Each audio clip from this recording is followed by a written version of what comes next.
Okay, I guess we can start now. So it's a good afternoon to all those of you that have joined us for this second live chat that we're having on the Money. The On the Money program is one of the Old Mutual financial education initiatives that's created to teach people how to best manage their finances. And the program is based on the behaviors of Africa's big five animals. And today we're going to be drawing lessons from the characteristics of the buffalo, which is one of the big five. The mighty buffalo is deliberate and steady. It steadily grows and protects its herd, knowing its strength comes from future and in its numbers. So the minute you hear these three words in any particular sentence to say strength, future, and numbers, then investments should also come to mind. So what we're going to be doing today is we're going to have a gentleman that has had so much experience in the field of investments. He is the head of interest-bearing investments at Old Mutual, and he goes by the name Gilbert Mangwere. I'm going to be asking him to join this conversation shortly, so just bear with me as I invite him to join. He's had years of experience in this field, 18 years strong. I mean, he's way past the legal age of majority in terms of experience. He's capable of contracting on this topic. So help me welcome him. He should be coming in any minute now.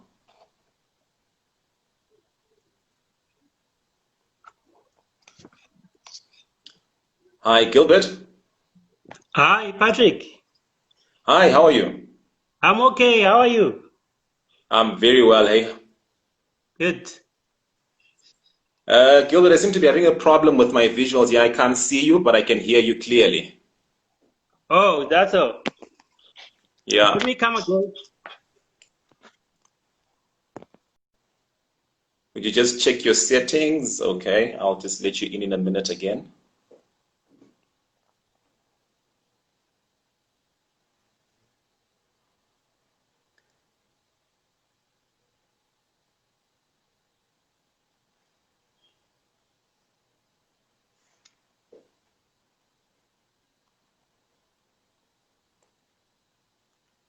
Hello, the lawyer. How are you doing? See, quite a number of people are joining us. We hope to get a live audience coming in shortly. Hi, Patrick. Hi, Gilbert. How are you? Now, I'm fine. How are you keeping? I'm very well. I still can't see you. Oh, so sure what's happening with my...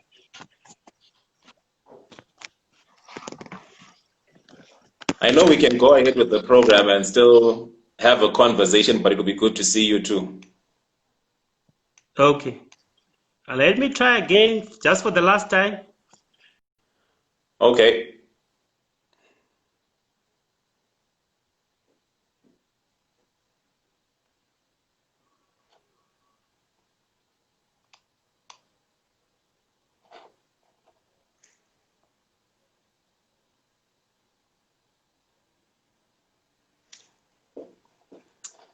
I think I'll play music while we wait for Gilbert.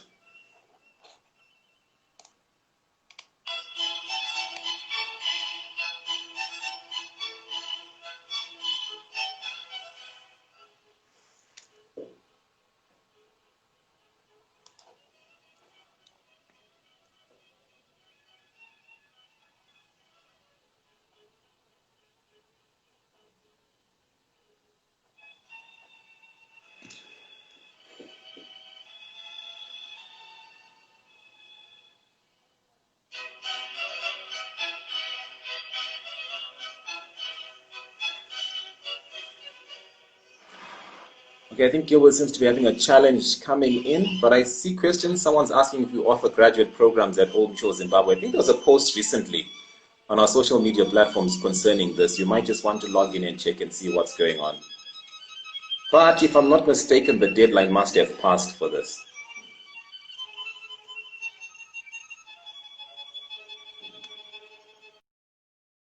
Let me just keep trying to bring Gilbert in.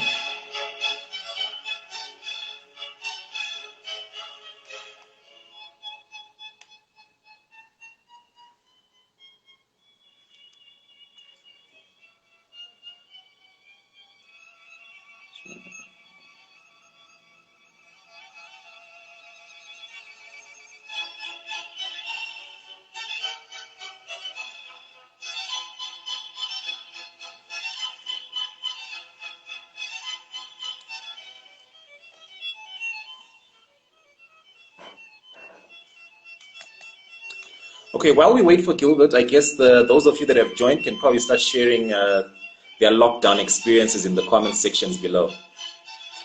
Just let us know what's been happening with you during the lockdown and how you've been managing your finances. I know so many people are not able to go out, so there should be a large amount of saving that's going on currently. I'll just try and bring Gilbert in again.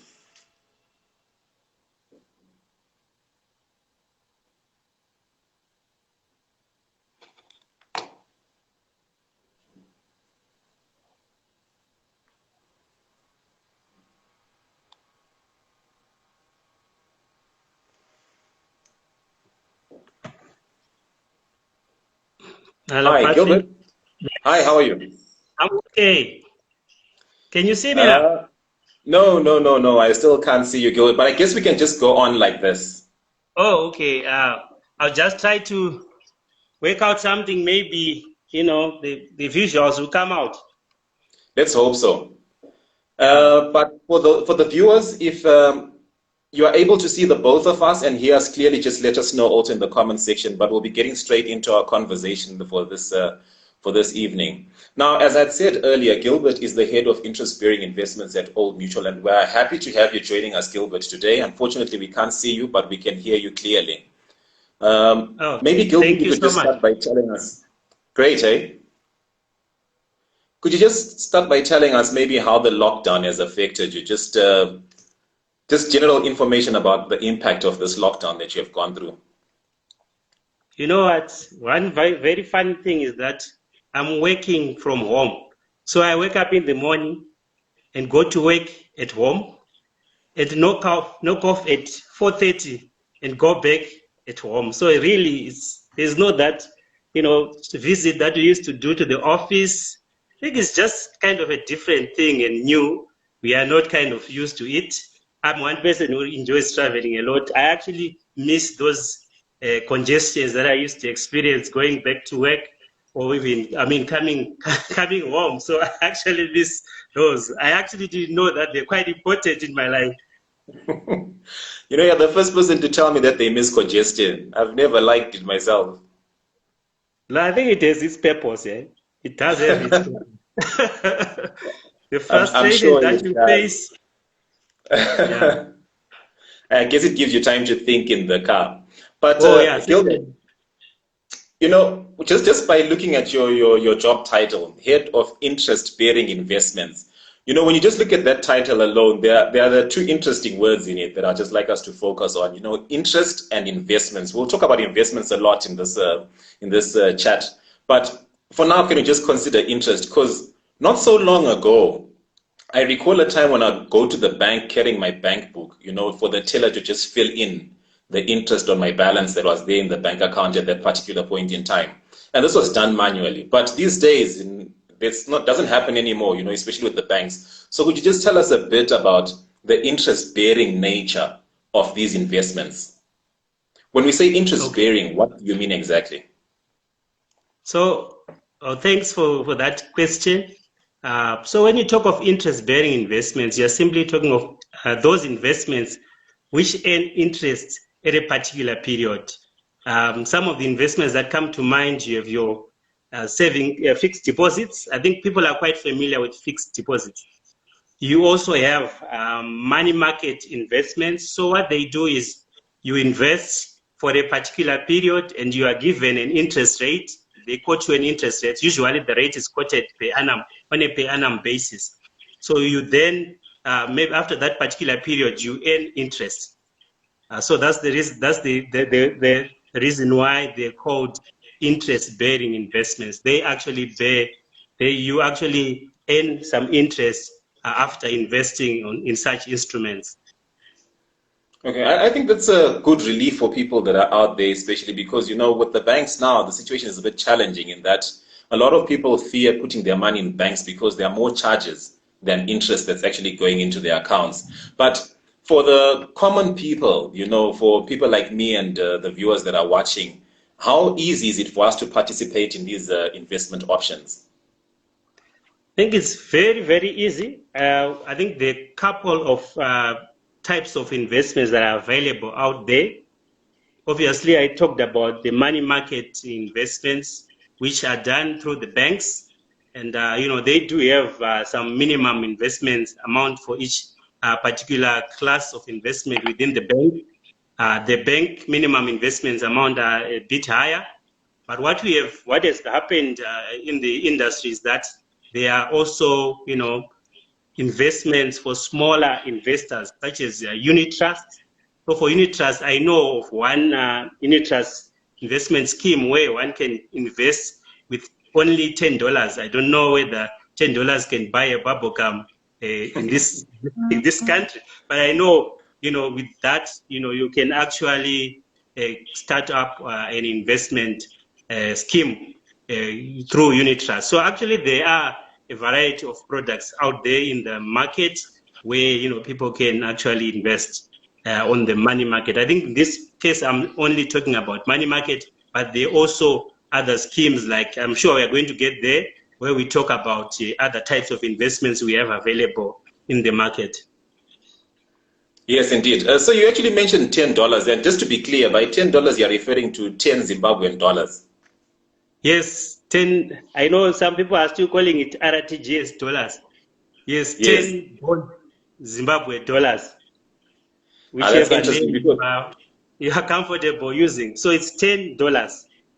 Okay. So they really are accessible to most people. Yes, they are, certainly. Okay, but if you could just give us some clarity, because so often the term investing is used to refer to different things. Someone can buy a car and say they've invested. Another person can buy land or cattle. Some people have put money into get-rich-quick schemes, and they call this investing. So do these activities also constitute investing by your playbook, or do they or can you refer to them in other names like, gambling or speculation? Okay, thank you for that question. I think the term investing or investment has actually been used loosely by a number of people. I know many people, when they are purchasing something, they simply call it an investment. But a simple definition of investment is simply allocating resources, which mainly is monetary resources, into an asset for a period in anticipation of generating a return. That return can come in the form of either profit. Profit, I think we know the definition of profit is simply difference between market value minus maybe your costs, and also the other form of return that people anticipate in earning when they invest is income. So income can also be in the form of, for instance, if you have invested in real estate, you actually earn income in the form of rentals. I think the other type of investment that people are kind of familiar with is equities. I'll talk about that more, I think, later on. You also earn things like a dividend. So I think that's basically the simple definition of an investment. So if your asset or your particular activity of purchasing something does fall within that particular category, then you are investing. But I think if I can just comment about buying a car, if you are buying a car for personal use, I personally don't think you are investing, because we say that when someone is investing, they have to anticipate to generate income as well as profit from there. So if it's simply something that you are buying for personal use, I think the return that you are getting is just maybe taking you from point A to B, but it's not actually in monetary terms. So we would not classify that as investing. Oh, okay, that's interesting. So you mentioned a couple of places where people can go and invest their money. I think you just touched briefly on the stock exchange and money market investments, but could you just give us an overview of the financial market landscape in Zimbabwe? How are people, where can they invest, and how are they protected in their investments? Because protection is required from schemers largely. So how are people protected in the country? So certainly our financial markets are organized. They are also regulated.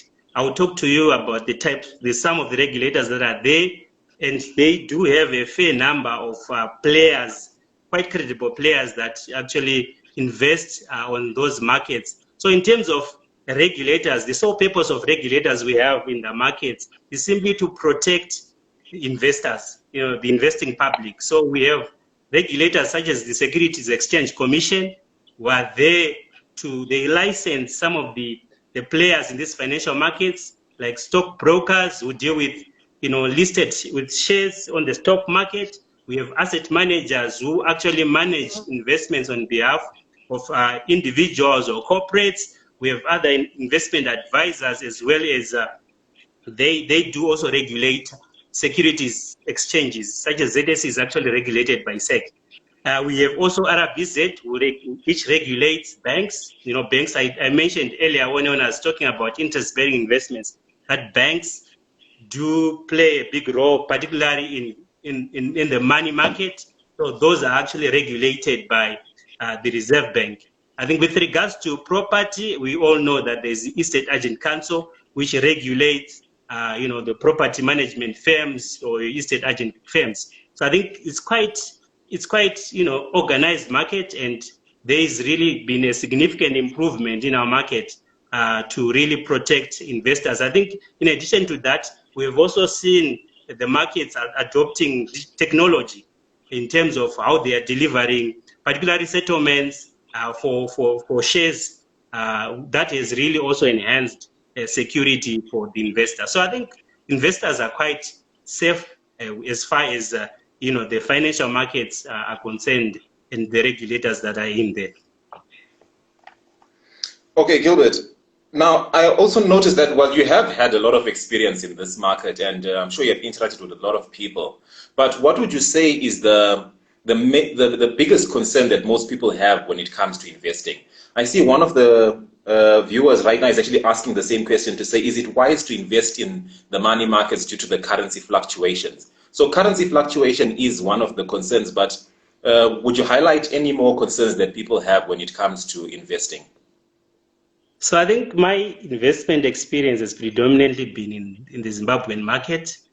And I think one of the biggest things that we have seen or concern that I actually hear from most investors is value preservation. I think I do understand them because we've been through a lot of phases of inflation, excessive inflation, and hyperinflation. And obviously, people will then be concerned whether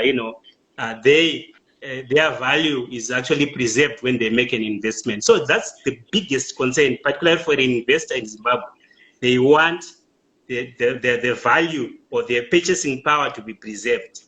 And if you then invest in the money market at this stage where inflation is really going up significantly, I think it's not actually a wise thing to do. I think what you probably look at is, on average, the returns that we're seeing on the money market instruments are averaging about 15% per annum. And if you then compare that with inflation, I think so far on a year-to-date basis, or even just talking about last year's inflation, which was about 521%, that was our calculation because government was not actually publishing annual figures. So our own calculation gave us a number of 521% inflation. So if you then are investing in a money market instrument that's yielding 15%, it means in real terms you are losing almost 506%. The difference between inflation and the return that you are getting from your investment. So it's not actually wise at this stage for one to be investing on the money market or in what we call simple interest-bearing investments. Okay, that's great. Now, I don't know if you are able to give any advice now on what people could be investing in, but the question that I want to ask now is along the lines of the lockdown again, to say, it's unfortunate a lot of people have lost their jobs and have been affected financially by this lockdown. And to add salt to injury, like you have rightly said, Zimbabwe is in a hyperinflationary period right now also. So we've got inflation going up, but unfortunately, people's incomes are being depleted and prices are actually going up. So how would you respond to a person that argues that investing just doesn't work in Zimbabwe? I think I do have a different view to that, prognosis. I think if you look at it, obviously it's true. We have gone through a lot with regards to inflation. The cycles were quite shocking. I think the last count was almost 2.3 million in terms of the inflation number, and it did decimate investments for many people. But I think it's for investing really in this environment, it's really to do where you are putting your money. If I can just share with you what we have seen so far this year, if you look at the stock market, the performance of the stock market for the first 4 months of the year up to April, we're looking at about 112%. And if you compare with inflation for the same period, it was about almost 73%. So in real terms, just for those 4 months, someone has actually made money. I know that the stock market has actually gone beyond. It's now over 500%. It's unfortunate that we don't yet not yet have the number for inflation for May. But if you maybe put inflation at 120% and compare the growth of 500% from the ZSC or the stock market, it says that someone has actually been earning real money. So it's a matter of where your money is allocated. I can say that in general, given the environment where we are facing a lot of inflation, it won't be prudent for one to be investing in monetary assets or in fixed income assets. You actually be losing money if you do that. I also just tried to look at the return of the stock market, particularly when we dollarized from 2009 to about 2015. Inflation was negative 0.19%, and the stock market did 14.85. This is really an average performance. We know that some of the individual counters or stocks that are on the stock market would have done much more than that. So it's a matter of where your money is invested. Okay. But I think they do work in Zimbabwe. Okay, that's good. I've got Perky here who's asking, when do you think it will be safe to invest in the money market in Zimbabwe? And they don't go on to give a time frame to say 5 or 10 years perhaps. I think they're interested in putting some money in the money market. It's probably a safer option because there's always going to be interest that's accruing to the money. But when will it be safe to do it given that inflation is already outpacing the interest rate? Oh yeah, certainly I think the money market is generally a low-risk investment with regards to the loss of the principal. But if you look at it, when you then look at inflation, I think it won't be an investment to be looking at this stage. We cannot tell when someone can actually be investing on the money market. But what we continue doing, what we continue to do is to assess the environment, to see what is happening in the environment. I think they can actually maybe hook up on our website and see the advice that we give to clients on a continuous basis, because we cannot tell when the environment is actually going to be favorable for money market investments. But I think at this point, it's not. Okay, but out of interest, Gilbert, growing up, did you have any exposure to investment education? I know now we've got an 18-year track record of it, but as you were growing up, was there any exposure to it? Not at all. I think I started getting exposure to investments when I went for attachment. I think the benefit, probably the only advantage that I had is that I did a finance degree. So it then took me to an investment company on attachment. That's when I actually got to know about stock market. We used to just read about them, but not really having that knowledge, for one to make action or for one to start making an investment plan. So it's really, I think it's at around 2024, that's the time that I started, getting exposure to investments. But I think it was quite late. I wish I'd known about investments at a tender age. But when do you think is the right time to know about it? I think they should probably introduce this at primary level, maybe grade 5, to have someone start, appreciating. I know people do have piggy banks, but in this environment, a piggy bank doesn't actually work. But they can, parents can simply buy, say, a unit trust, open an unit trust account for their kid, and they have the kid track that account. I think they will have an appreciation and also, understand that when they grow up, they will be able to start their own investment. Okay, I've got a viewer here that's asking, when you think, or rather, what do you think should be done to stabilize the environment to encourage investments? I don't know if you're able to take that now or we can respond to her later. No, I think we'll look at it later. Okay. Okay, so yeah, you did mention that you started investing at about, or rather got exposed to investment education at 24 years of age. But do you mind sharing what your first major investment was? I know you say you started late, and you probably have made investments, and I just wanted to know what your first major investment was. If it was So, a so my, regrettable one, or so my first major investment was when was that? Should be around 2001. I thought maybe I'd grown up and I was supposed to then take responsibility. You know what men do when you're grown up. I wanted to prepare for marriage. So I needed to set aside some funds for that. Initially, you have to pay lobola and also followed by a wedding. That was my plan. So I started investing in a unit trust scheme. It was a money market based unit trust scheme, a fixed income based unit trust scheme. So I was saving a series of cash flows on a regular basis. I think it was monthly. I think the idea for me was really to just postpone spending. It wasn't really about earning interest, or I know rates were quite favorable at that time, but I think it was just trying to postpone expenditure. And it did work for me. I successfully got married in 2002 and also wedded the following year. So that was my first major investment that I did. from the way you just described it, it's almost like you're saying your first major investment was investing in a wife. Oh, I because guess if that you was get if you get a good wife, you're a that happy was my, man. yeah, I'm a happy man. Yeah, I think I made a Yeah. good decision.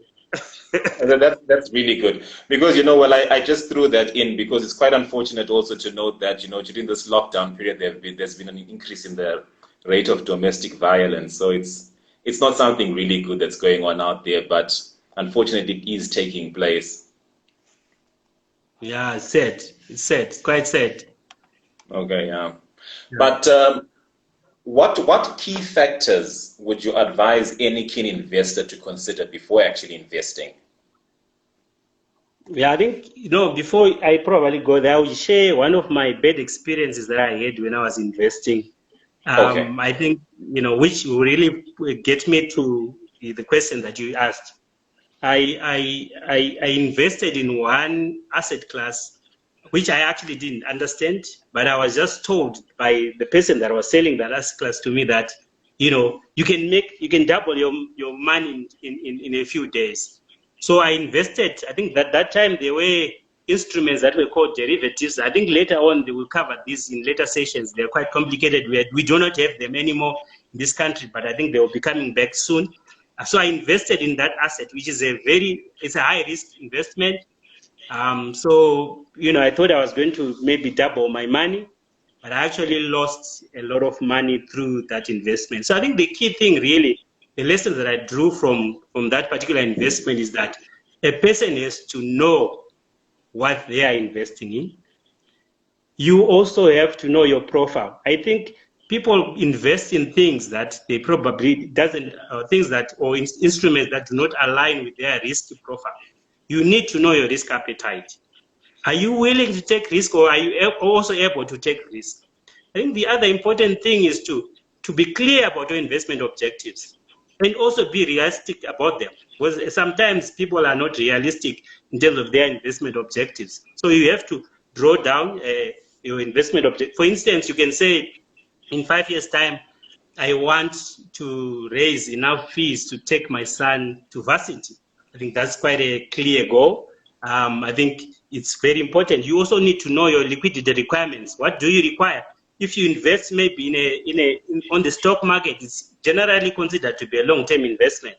But if you then invest money that you require in a month's time, you probably will get that money maybe at the time where the stock prices have come down, so you would have actually lost. So it's good to know your liquidity requirements. What sort of cash do you require from your investment?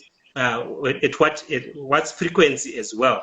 I think in addition to that, after having profiled yourself, you need to then choose an investment that is appropriate or an investment that is aligned to your profile.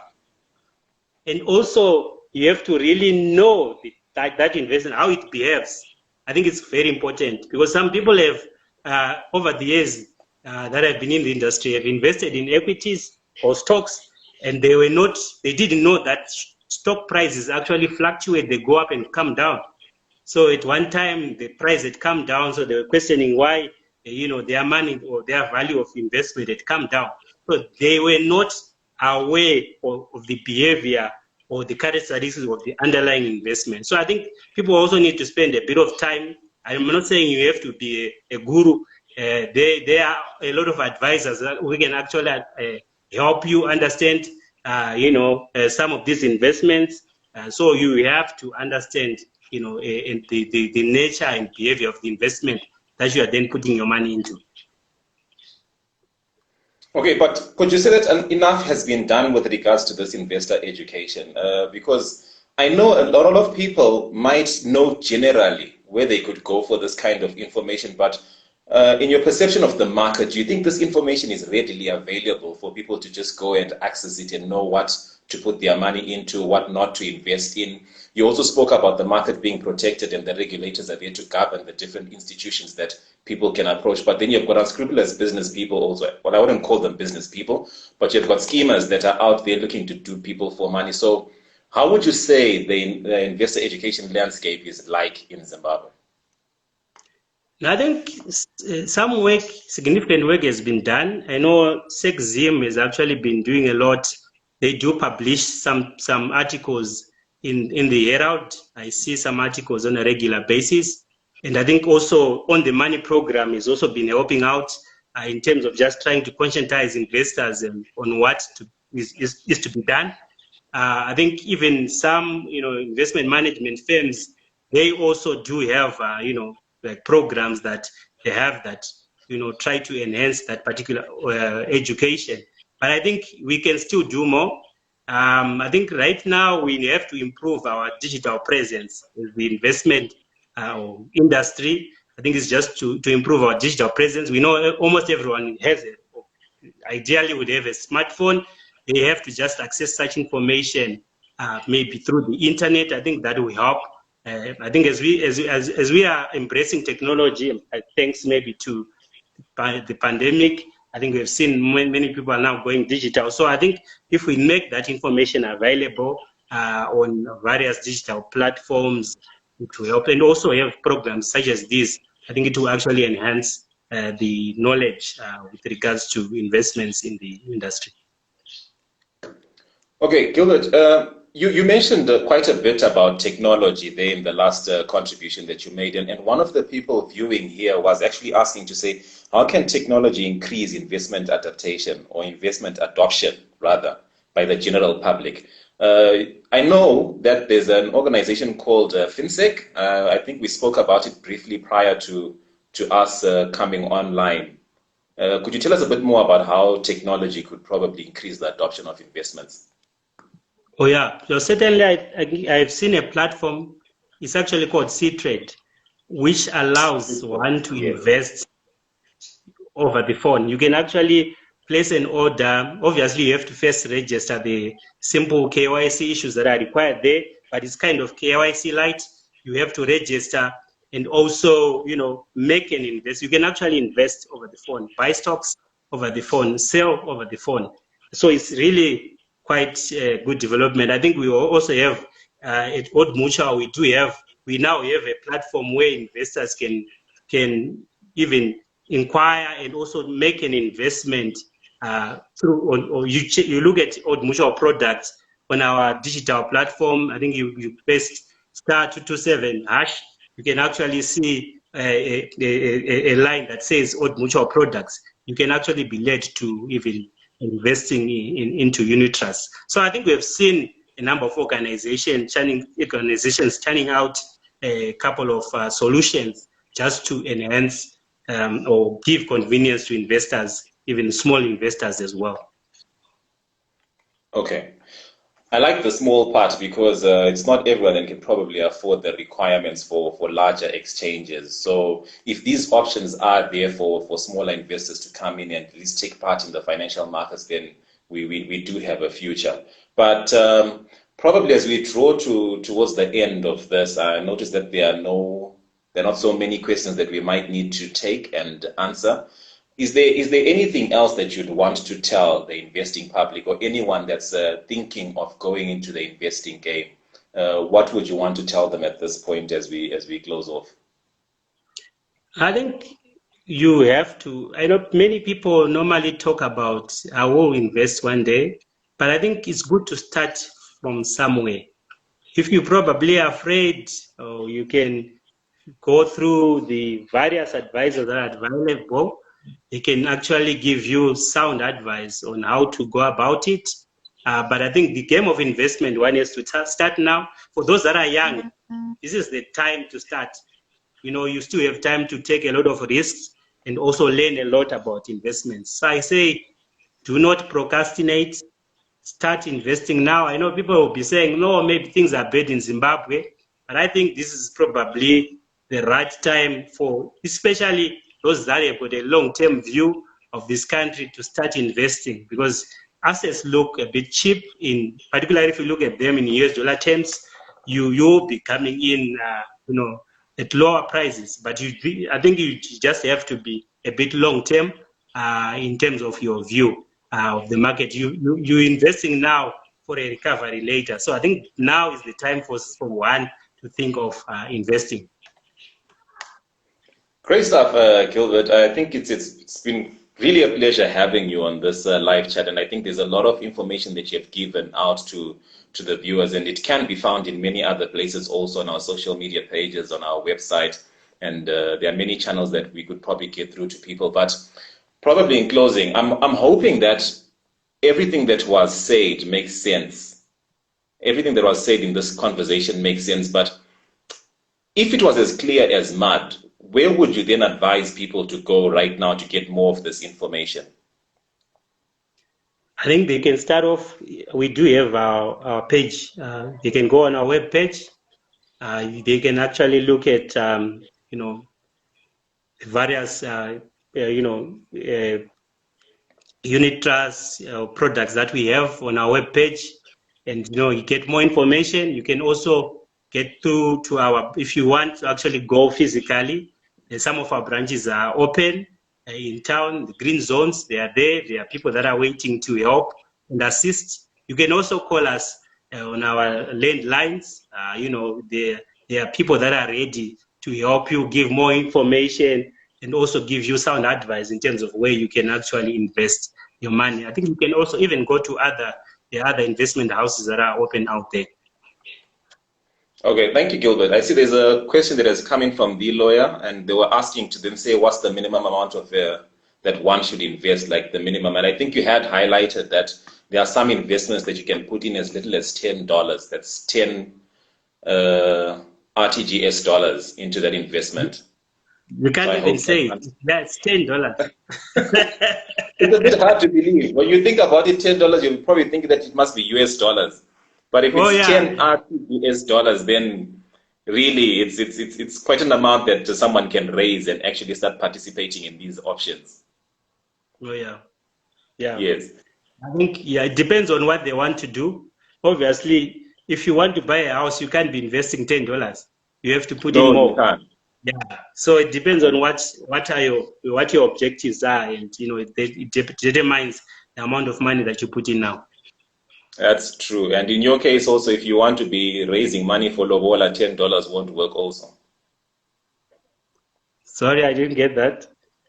No, I was saying, as with reference to the example that you gave, if you want to be raising money for lobola, $10 will not cut it. Yeah, it won't work. I think they are now charging in US dollars. So you really have to have the rate in mind. No, but Gilbert, it's been great. Hey, thank you for joining us today. I mean, it's been quite a pleasure chatting with you, and there's a lot of information that you have given us, and I'd like to thank you and hopefully have you back on this program. But up until the next time that we meet again, I'd like to thank those of you that have managed to join in this live chat. and ask you to stay safe, but don't only cover your nose and your mouths. I think you should also cover your financial future as well. So to get more of this information, like Gilbert said, you can visit any one of our social media pages. I wouldn't advise you to actually going out into town and seeing the branches physically, but you can go onto our web pages, our social media pages, and the comment sections are always live, so you don't need to wait for these live chats. You can always join us by asking your questions rather, and putting down your comments in the comment section, and we'll always get back to you. So thanks a lot for joining us. Up until the next time we meet, please stay safe. Thank you, Gilbert. If you've got any parting words, I could let you share them now. If not, then we'll call it a day.